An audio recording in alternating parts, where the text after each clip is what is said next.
la nascita dei Monti Pallidi, cioè che i Monti Pallidi siano nati perché sono stati rivestiti dalla luce della luna filata.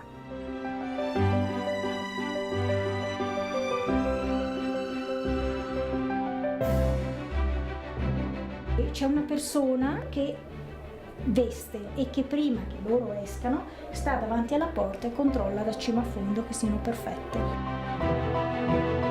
Quando sono nati questi costumi nel XVII secolo era proprio il far vedere a quale parrocchia si appartenevano. Le maschere sono allo stesso tempo portatrici di innovazioni culturali, innovazioni tecnologiche, espressione del mondo dei morti e linfa vitale della comunità che si rinnova di anno in anno. C'è una tradizione come il salone von der Matnie, avesse anche un sogno per la nostra generazione, avesse trovato la fine mia. Però scusi, lei abita qui e sua moglie abita di sotto? La mia moglie la viene su il venerdì o sabato in Banza.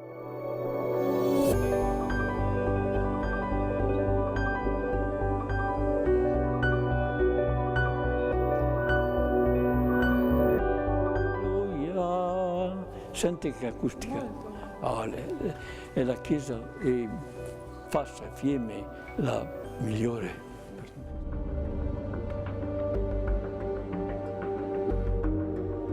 Confessa e non denegare!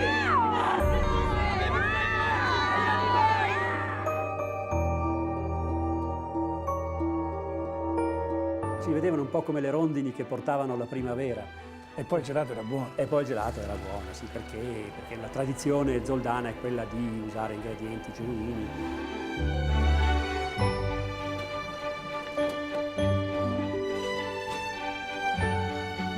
Questa particolare emigrazione, che era quella delle balie da latte. L'emigrazione delle balie da latte si concentra soprattutto in tutta la fascia prealpina, diciamo comunque dolomitica, e arriva fino al Lagordino da un lato, all'Alpago dall'altro. 50 passani lei che non era mia, sì, non era una maglia, tutto fatta su di lei.